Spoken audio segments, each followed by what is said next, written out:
15th of July 1993, and the release of yet another debut book for a new author in the Virgin New Adventures. This author would go on to become the most published Doctor Who author of the Wilderness years. Are we about to see the arrival of a notable new talent? No.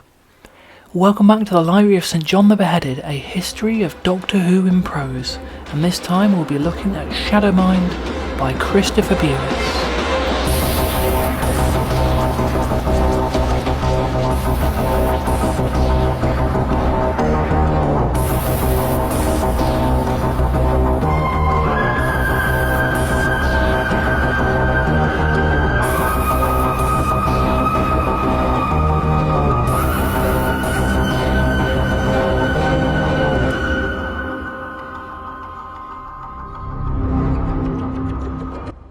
Bulis was a painter and a Doctor Who fan, and another Who was intrigued by the opportunity afforded to previously unpublished writers with the Virgin New Adventures being open to all. As for the previous month's White Darkness, this was a book that had been sent in much earlier and picked up to fill the new monthly schedule. A lot of editing was needed to add Benny and new Ace. As a painter, Bulis offered to design the cover himself, becoming the second artist to do so. It would be his only cover picture, but certainly not his only book. Indeed, it was the first of 12 novels he wrote for Virgin and the BBC, plus a short story. But it was his only 7th Doctor story, with him writing stories for the other 7 Doctors in his time as an author. He explained his process as asking, is there a particular Doctor and companion that somebody isn't writing about at the moment? That's one way of getting yourself employed. On that note, the other notable thing to happen in the world of Doctor Who publishing in July 1993 was the appearance of Peter Darvill-Evans at the Blue Box convention, at which he mentioned the possibility of an Untold Tales line of books for the future. This was the first real stirring of the Missing Adventures range. Bulis doesn't think Shadowmind is his best book, but considers it okay, which is about as kind as anybody has ever been about it. The book was previewed by a prelude in Doctor Who magazine 202. Garrel Menton is injured and cannot work on the CSS Broadsword's trial flight, so he's replaced by Tony Pandrill. Okay, so let's be clear from the start. Christopher Bulis is not a good writer. He has his moments. I do have positive things to say about a couple of his BBC books, including his surprisingly strong 8th Doctor novel, but mostly the best thing one can say about his books is that they're competent. If you're after a novel that can be read without any effort, with no real drama between characters, with such little plot that it requires no real thought, with a TARDIS team who always come out a bit like a generic Doctor and companion, and chock full of the most tedious generic sci-fi names and cliches one can imagine, then turn to a Bulis book, because that's usually what you'll get. He's actually fairly well known for it. I've even seen jokes about him being a computer program designed to churn out plodding Doctor Who stories on demand. He's the Doctor Who equivalent of ChatGPT. We open the book on a character called Donal. That's actually an old Celtic name related to Donald and not a spelling mistake, although this book is so full of spelling mistakes that it could be confused for one. Between Bulis, Levine and Darvill-Evans, some real attention to detail was missed here. This also means it isn't one of Bulis's terrible third-rate sci-fi names, although we do get a few of those later mentioned, such as Zaxil and Strek. The latter feels like a knowing nod to S-Trek or Star Trek, a show that feels like it has its DNA sprinkled throughout Shadowmind. Bulis says no, there was no intentional Star Trek influence here. I've seen many people say they spot the inspiration, however. Maybe it's just a general cultural idea that's filtered through. I mean, the chief engineer is Scottish. You see, Shadowmind is set in a utopian future, which goes against everything we've seen about the future of humanity in this millennium, and apparently that's something Bulis wanted to write against. The problem is, an actual utopia can be kind of boring. Star Trek came into its own when the peaceful space communism of the Federation rubbed up against races, or occasionally its own members, with less selfless worldviews, or when it used the time and enlightenment afforded to such a civilization to be able to explore philosophical concepts in great depth, which is not really what Bulis does here. This is, I think, the very first Virgin New Adventure not to feature a prologue. Sometimes prologues are used as a kind of chapter 1 for no real reason, so it's not necessarily a great loss, though it does certainly add to the very bare bones feel of the prose. Anyway, the plot. The planet of Arden has been colonised and is devoid of sapient life, just a lot of species that are remarkably similar to those from Earth and other planets.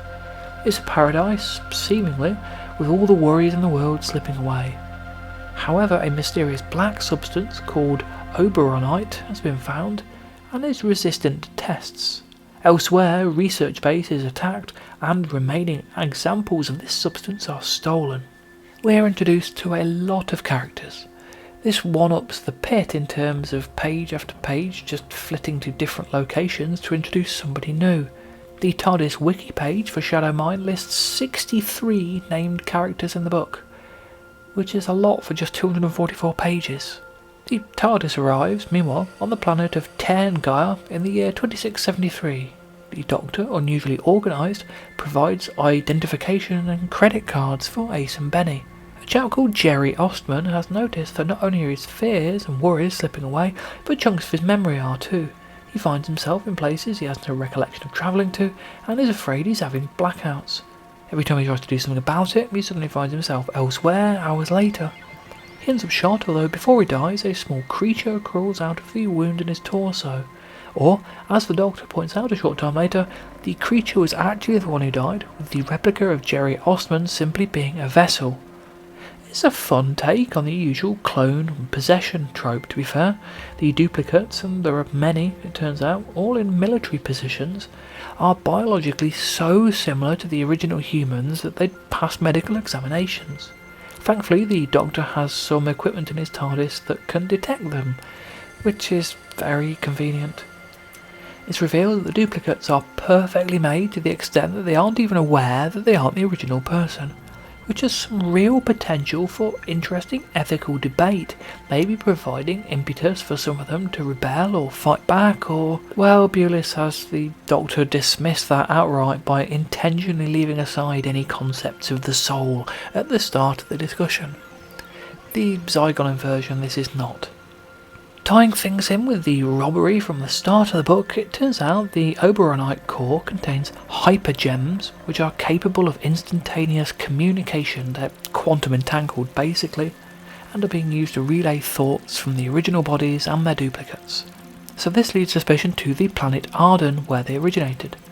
And so the TARDIS team head off to Arden on the spaceship Broadsword. Now, I have no problem with a story changing locations halfway through.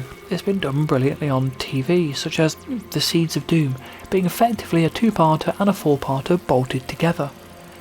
But being aware of some of Bulis's later books, especially those of the Fifth Doctor with their very basic one thing after another non-structures, it's hard not to see this as a bit underwhelming. We spent half a book getting to know a location and its residents, dull as they may be, and then simply leave them behind at the first opportunity.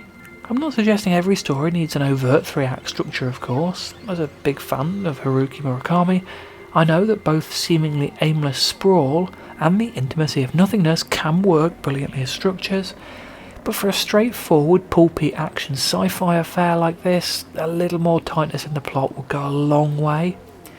Anyway, on the trip, everything generally goes to plan.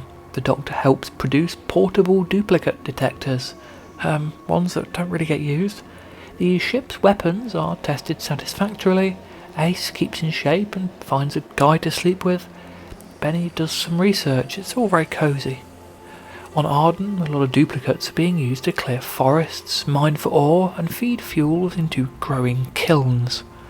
Moments of confusion filter through, but they're kept at bay as the duplicate mines are kept under control. Here we do have at least some mystery, though it's never quite clear just how lucid the people working actually are. It seems to vary quite significantly.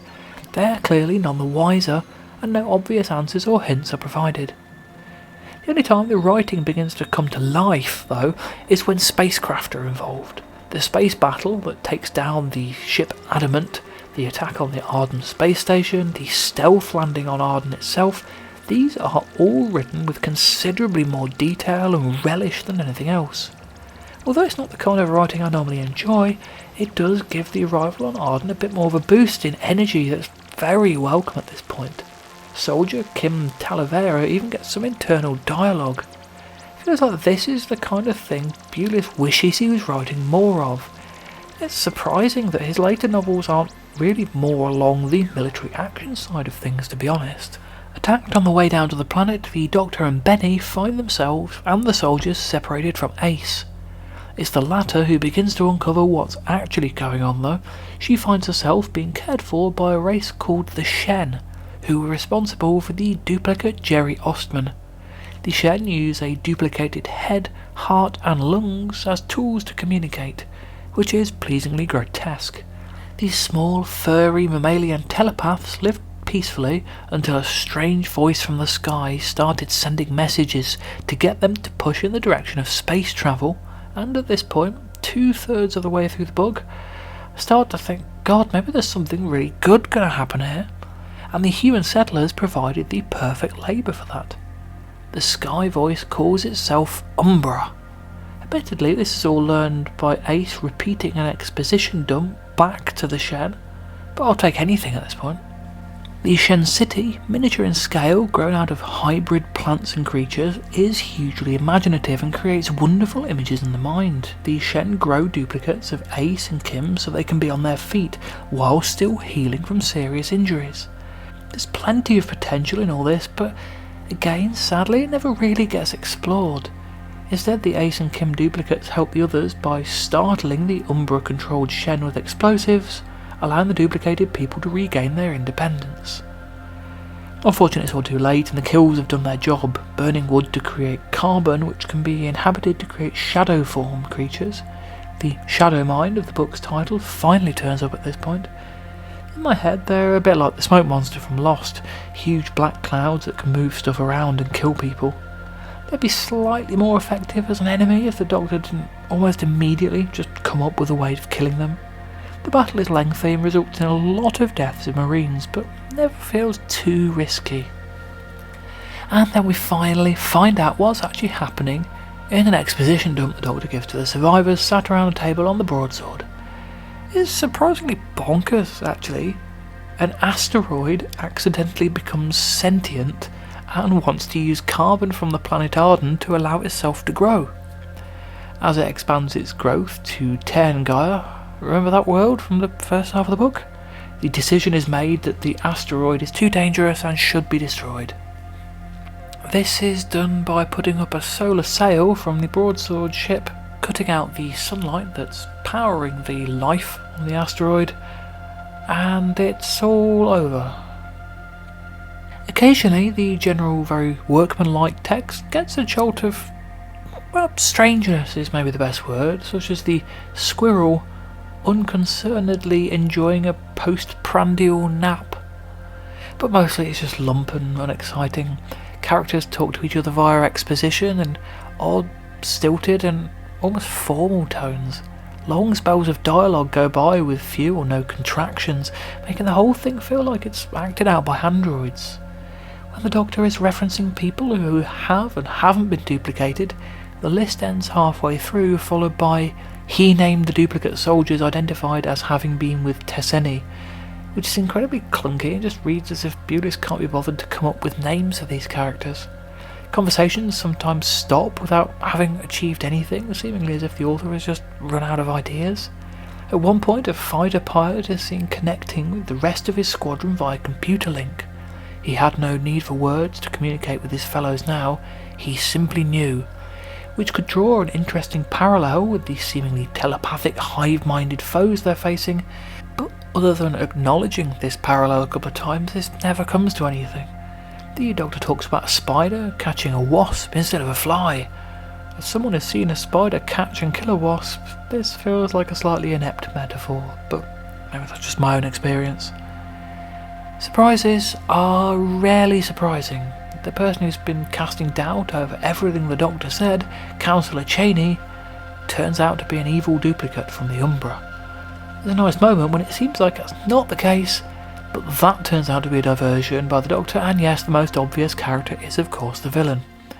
At one point, Ace and Benny are distraught because the TARDIS has been stolen, like it is in every other story. The Doctor's character is slightly off, although it's hard to pinpoint what it is. He feels like the Doctor, but less like McCoy's and more like a general Doctor, which is something of an issue in many of Bulis's books.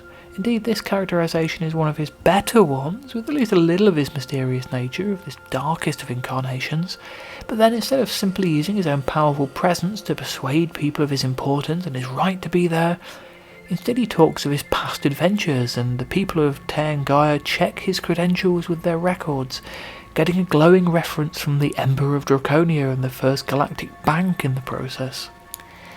It's kind of fun, but it just feels less imaginative than what other writers have come up with. More than once he politely asks for there to be no violence, and then just quietly accepts when he's told that's not an option, which is extraordinarily passive for this Doctor. He considers using unnecessarily long phrases a fun word game. His ID card features what might actually be his real name, but Inspector Quillen decides not to attempt to pronounce it. At one point he gets the police off his back by suggesting they might be better off seeking aliens who've come in illegally. It feels a bit more like a 13th Doctor move than anything. He's able to revive Ace's energy with a simple touch to the head. At one point he wears full military armour, boots and helmet, which I genuinely can't imagine.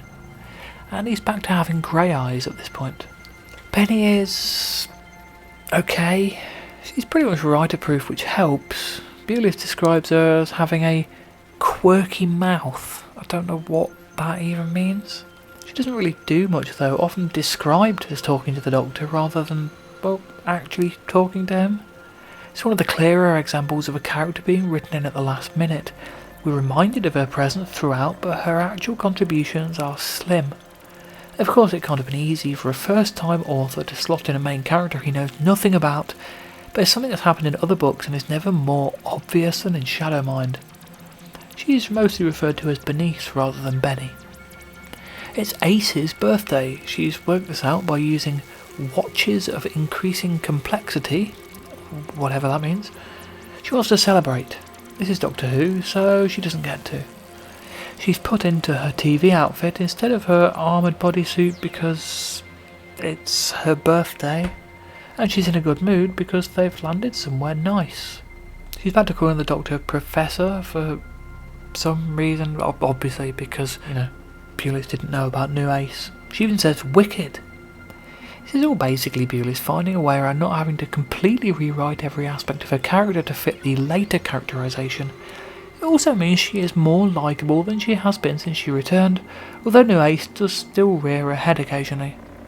It is nice to have an Ace who's nice to be in the company of for some of the book, but it also stands out as absurdly jarring in contrast with the angst of her mulling over the rage in which she emptied 7 bullets into Richmond, which occupied the final page of the previous book. It turns out she's invented a new form of Nitro 9 called Neo Nitro. This is activated by saliva, and looks like white sweets or candy. Pop one in your mouth and it arms, ready to be thrown. If you swallow one, it gets disarmed by stomach acid, although it can give heartburn. God knows what would happen if it got stuck in your throat. At first this seems like a charmingly naff idea, but the more I think about it, the stupider it becomes. What's the point in this? How does it work? Was Bulis hoping it would become a recurring thing throughout the book series? Spoiler, it doesn't. After some very adult books, there's definitely a feeling of this being aimed at kids once again. Chewable explosives indeed. In further silliness, she has a helmet made from the dome of a black Dalek, complete with eye stalk. I mean, that can't be the right shape, surely. She doesn't really get leched over, it's not that kind of novel, but she does enjoy how her body looks in her combat suit, and at one point strips naked and covers herself in mud to hide as a statue. At the climax, she has to kill several of the Broadsword's crew, almost every remaining named character, in fact, in order to save everybody else. She hates herself for it, considering it the worst thing she's ever done. I wonder how this would have played out before changes were made to incorporate New Ace. Very few of the other characters are especially memorable, with Inspector Quillon being the sort who'd rather be out policing the streets than providing evidence in court, as an example of the kind of clichés at play here. At one point someone asks an important question. Quite literally they are described as someone, with no elaboration who. Elsewhere, speech is given without even a hint of who's speaking. Continuity has been low for a while, but Bulis brings it back with the Doctor mistaking Benny for Barbara. It's a commonly used technique to show the Doctor is somewhat out of step with reality, and it's a little tired at this point. Then Benny briefly sees him as the first Doctor, which would have made a lot of sense to the new readers Peter Darwell-Evans was hoping to attract. He then mistakes Ace for Susan. In contrast, we get an extensive description of the TARDIS control room. This is clearly a book aimed at people familiar with the first Doctor, Susan and Barbara, but who have no idea what the show's one recurring set looks like. And the purpose of all this nostalgia? None, really. The Doctor makes reference to Daleks, Cybermen, Yeti, Ice Warriors, Autons and Draconians, as well as his journey with Marco Polo. There are a few references to earlier books. Ace is worried something else has gotten into the TARDIS, remembering Time's Crucible, while Benny doesn't fancy a return to Club Zombie. And there are some contradictions. Ace can read anything thanks to the TARDIS translation circuits, despite this being explicitly stated as not a function of them in the previous book.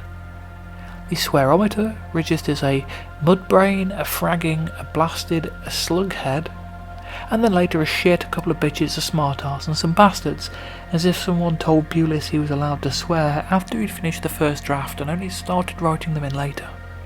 Shadowmind is a broadly competent, inoffensive book. That's both the nicest thing I can say about it, and also an insult. I think there's a kind of accepted wisdom within Who fans that the franchise will always have mid-tier filler. There's stuff that bulks out a series in a perfectly passable but completely forgettable way. So we end up with stories like 42, The Mutants, and the vast majority of what Big Finish have released for the past decade. But it doesn't have to be this way.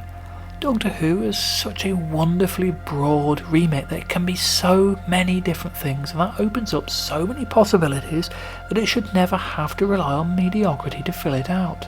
People say it can't be Blink every week or the Chimes of Midnight every month, but I say why not? Also, the complete lack of aim here, the total disregard for Doctor Who to stretch itself beyond some very vague, broad clichés, is just utterly disappointing. It's not a bold failure which can be admired for what it was trying to do, it's just a book. It certainly succeeded in the goal of filling the July 1993 Virgin New Adventures slot, so that's something, but really with goals that low, why bother at all? If you want a light-hearted, easy reading, not enormously original, run-around style traditional Doctor Who story, Shadowmind will probably satisfy, and the Shen and Umbra are at least imaginative in concept, if not in execution. But that is about as positive as I can be. I'd like to offer some favourite quotes, but I didn't note down a single one throughout the entire book. There's no standout writing here at all. Benny's response to "come into my parlour," said the spider to the fly, was nicely phrased. The informed money tends to be placed on the spider in these circumstances, so let's have that. And that's all for this time. At the end of Shadowmind, the Doctor suggests he wants to go on a holiday of his own, and we find out exactly what that means for Benny and Ace in the next book, Birthright, from returning author Nigel Robinson. Before then, do drop me a like down below to let me know what you thought of this book, or maybe hit the like button, it all helps the YouTube algorithm spy my existence. And feel free to subscribe to my channel for more videos like this, and more videos not like this. And I hope you'll join me next time.